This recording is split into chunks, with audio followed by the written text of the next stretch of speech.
Hello guys, welcome back. कैसे हैं आप सब दोस्तों। आज की वीडियो पुर्तगाल इमिग्रेशन के हवाले से बनाने जा रहा हूं। आज की इस वीडियो में मैं आपको एक ऐसा रूट बताऊंगा जो कि यूज़ करके आप स्टिल पुर्तगाल जा सकते हो और पुर्तगाल की सिटीज़नशिप आप अप्लाई कर सकते हैं उस रूट के थ्रू। गाइस, पुर्तगाल 5 साल के बाद सिटीज़नशिप ऑफ़र करता है यूरोप के अंदर। इस वक्त अगर आप फ्लेक्सिबल इमिग्रेशन का जिक्र करें तो उसमें पुर्तगाल सर फहरिस्त आता है, क्योंकि पुर्तगाल की जो इमिग्रेशन है वो एक लंबे अरसे दराज से ओपन है और मुख्तलिफ़ कंट्री से लोग आके पुर्तगाल में लीगल हो रहे थे। अनफॉर्चुनेटली पिछले कुछ टाइम के दौरान उन्होंने अपने कुछ आर्टिकल्स के ऊपर पाबंदी लगा दी है, लेकिन स्टिल पुर्तगाल के अंदर अभी भी जाने के और वहाँ पे लीगल होने के और भी बहुत से तरीके हैं जिनको यूज़ करके आप पुर्तगाल में ना सिर्फ लीगल हो सकते हैं बल्कि उन पाथवे को यूज़ करके आप पुर्तगाल का पासपोर्ट या पुर्तगाल की सिटीज़नशिप भी आप लोग हासिल कर सकते हैं। तो उन्हीं में से एक जो पाथवे है या जो तरीका है लीगल होने का पुर्तगाल में, वो मैं आप लोगों के साथ शेयर करूंगा आज की इस वीडियो में। और वो तरीका है पुर्तगाल का जॉब सीकिंग वीज़ा। जी हाँ गाइस, पुर्तगाल का जॉब सीकिंग वीज़ा आसान लफ्ज़ों में या आपको मैं अपनी लैंग्वेज में समझा पाऊँ तो ये काम तलाश करने का वीज़ा है, जॉब सीकिंग वीज़ा। जैसा कि नाम से ही पता चल रहा है कि जॉब सीकिंग यानी कि काम तलाश करने के लिए आपको ये वीज़ा मिलेगा। बहुत से लोगों का ये सवाल होता है कि भाई हमें इस वीज़ा पे हम वहाँ पे जाएंगे तो हमें कौन सा काम मिलेगा, कौन सा काम करना पड़ेगा। भाई इसका मतलब है काम तलाश करने का वीज़ा। आप खुद जाके अपने लिए जॉब सर्च करोगे, जो जॉब आपका दिल करता है जॉब तलाश करो, आपके ऊपर डिपेंड करता है। जैसी अपॉर्चुनिटी आप अवेल करोगे उसी के अंदर आप काम करोगे और उसी के अंदर आप अपने डॉक्यूमेंटेशन करवाओगे पुर्तगाल में। पुर्तगाल इमिग्रेशन ये वीज़ा आपको 4 महीने के लिए पहले इशू करती है, 4 मंथ्स के लिए। और आप अगर 4 मंथ्स में भी यानी कि 4 महीनों में अगर आपको वहाँ पे जॉब नहीं मिल पाती तो आप इसको मज़ीद 2 महीने के लिए इसकी एक्सटेंशन ले सकते हो, यानी कि 60 दिन के लिए। तो ओवरऑल ये 6 महीने का आपको वीज़ा फिर मिल सकता है। और इस वीज़ा की बेस पे आप ना सिर्फ पुर्तगाल में लीगली स्टे कर सकते हैं बल्कि आप पुर्तगाल में जॉब ढूंढ सकते हैं। और अगर आपको जॉब मिल जाती है तो आप जॉब की बेस पे अपना पहला कार्ड पे कर सकते हैं। अब रिक्वायरमेंट्स क्या हैं इस जॉब सीकिंग वीज़ा की, और अगर आप अप्लाई करने के लिए इंटरेस्टेड हैं पुर्तगाल के जॉब सीकिंग वीज़ा तो ये कैसे आप अप्लाई कर सकते हैं। रिक्वायरमेंट्स मैं आपको बताता चलूँ गाइज़। सबसे पहले टॉप पे जो इसकी रिक्वायरमेंट है गाइज़ वो है आपके पास होटल बुकिंग होनी चाहिए कन्फर्म।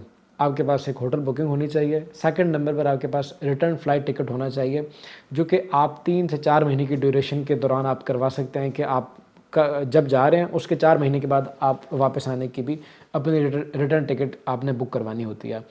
तो रिटर्न फ़्लाइट टिकट आपके पास होनी चाहिए। इसके साथ आपके पास गाइस पुर्तगाल की हेल्थ इंश्योरेंस होनी चाहिए जो कि 30,000 यूरो को कवर करती हो। ये आप किसी भी ट्रैवल एजेंट से बनवा सकते हैं। आई थिंक 9-10 हज़ार रुपये की बन जाती है और ये ट्रैवल इंश्योरेंस आपको ज़रूर बनवानी होगी। ये इंपॉर्टेंट डॉक्यूमेंट्स हैं गाइस। इसके बाद आपको आईईएसपी का एक डॉक्यूमेंट डाउनलोड करना पड़ता है, आपको खुद जनरेट करना पड़ता है और ये आप खुद कर सकते हैं वेबसाइट के थ्रू। और ये वो डॉक्यूमेंट है जिसकी बेस पे एजेंट हजरात दुबई से, इंडिया से, पाकिस्तान से लोगों से 20-20, 30-30 लाख रुपए लेके उनको ये डॉक्यूमेंट बना के दे रहे हैं और कह रहे हैं ये आपका वीज़ा है।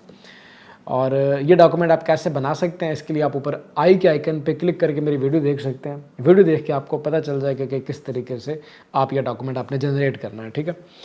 इस वीज़ा की जो सबसे मेन चीज़ है गाइज वो है आपकी बैंक स्टेटमेंट। पुर्तगाल जॉब सीकिंग वीज़ा के लिए आपके पिछले 6 महीने की बैंक स्टेटमेंट्स लगती हैं। और अगर आप यूरोप के किसी कंट्री से अप्लाई कर रहे हो तो आप 3-4 महीने की भी दे सकते हो बैंक स्टेटमेंट्स। लेकिन अगर आप पाकिस्तान या इंडिया से अप्लाई कर रहे हो तो फिर आपको पिछले 6 महीने की स्टेटमेंट रिक्वायर्ड होंगी। 6 महीने की statement plus bank closing balance. बहुत से लोगों को ये नहीं पता होता कि बैंक क्लोजिंग बैलेंस भी चाहिए होता है। बैंक क्लोजिंग बैलेंस ज़रूरी चीज़ है इस वीज़ा को अप्लाई करने के लिए। एक डॉक्यूमेंट बैंक से चाहिए होगा आपको जिसके ऊपर लिखा हो कि आपके अकाउंट में अभी इस वक्त कितने पैसे पड़े हैं। ये आप कुछ लोग कहते हैं कि सर हमारी लास्ट स्टेटमेंट में तो 10,000 शो हो रहे थे लेकिन अभी हमारे अकाउंट में कोई नहीं है। नहीं, अभी होने चाहिए बैंक क्लोजिंग बैलेंस, यानी कि इस वक्त आपके अकाउंट में करंट बैलेंस है कितना। क्लोजिंग बैलेंस जो है वो 3,300 यूरो से ऊपर होना चाहिए अगर आप यूरोप के किसी कंट्री से अप्लाई कर रहे हो या दुबई से अप्लाई कर रहे हो। लेकिन अगर आप पाकिस्तान से अप्लाई कर रहे हो तो आपका जो बैंक क्लोजिंग बैलेंस है या इंडिया से अप्लाई कर रहे हो वो 4,000 यूरो के लमसम होना चाहिए, 4,000 यूरो होना चाहिए आपका बैंक क्लोजिंग बैलेंस। ये इस वीज़ा की एक बहुत इंपॉर्टेंट चीज़ है, यानी कि आपके बैंक की स्टेटमेंट्स को चेक करते हैं, बैंक क्लोजिंग बैलेंस को चेक करते हैं। इसके बाद गाइज अगला जो डॉक्यूमेंट है इंपॉर्टेंट वो है आपका पुलिस क्लियरेंस सर्टिफिकेट। आपकी अपनी होम कंट्री का भी होना चाहिए और अगर आप किसी दूसरी कंट्री में रहते हो, यूरोप में हो या गल्फ की किसी कंट्री में, तो फिर आपके पास उस दूसरे कंट्री का भी पीसीसी या पुलिस क्लियरेंस सर्टिफिकेट होना चाहिए। इसके साथ गाइज़ एक डॉक्यूमेंट होता है, एक फॉर्म होता है, वो आपको हम ईमेल के ऊपर अगर आप इंटरेस्टेड हैं तो भेज देंगे।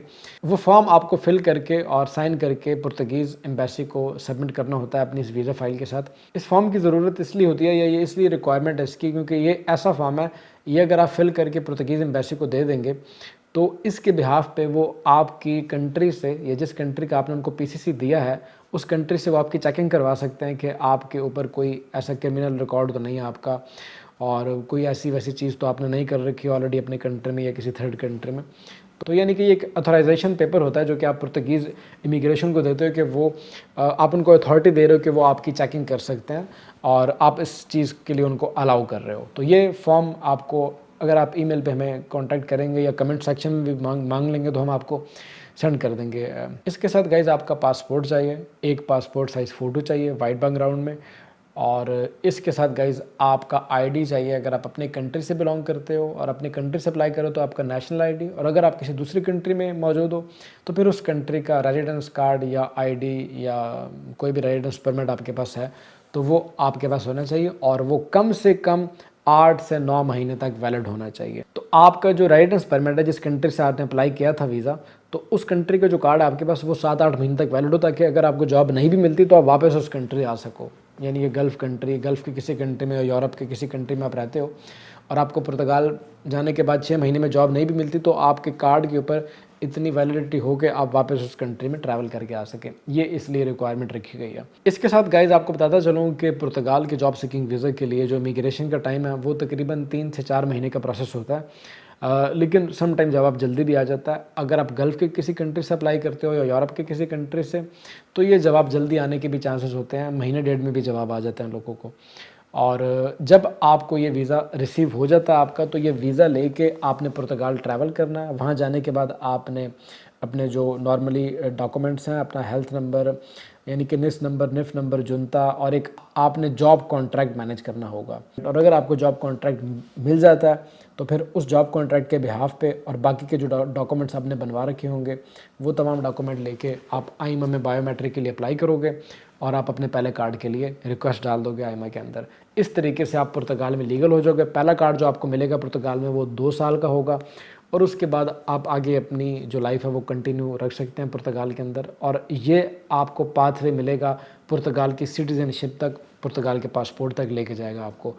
तो ये एक तरीका है गाइज़ जो कि स्टिल आप यूज़ करके पुर्तगाल के इमिग्रेशन हासिल कर सकते हैं और पुर्तगाल में लीगल हो सकते हैं। आई होप कि मेरी आज की इस वीडियो से आप लोगों को कुछ फ़ायदा हासिल होगा। अगर वीडियो अच्छी लगी हो और इन्फॉर्मेटिव लगी हो तो वीडियो को लाइक करना मत भूलिएगा। अगर आप अपना पुर्तगाल का प्रोसेस हमसे करवाना चाहते हैं या आपको इस चीज़ में कोई गाइडलाइन की ज़रूरत है तो आप इसके लिए दी गई ईमेल एड्रेस के ऊपर रब्ता कर सकते हैं। जैसे ही मेरे पास या मेरी टीम के पास टाइम होगा, एज़ सून एज़ पॉसिबल हम आपको रिस्पॉन्स करेंगे और आपकी हेल्प की जाएगी। इसी के साथ आप ज़ीशान आसिम को दीजिएगा इजाज़त। मिलते हैं इसी तरह की किसी अगली वीडियो में, तब तक के लिए टेक केयर। अल्लाह हाफ़िज़।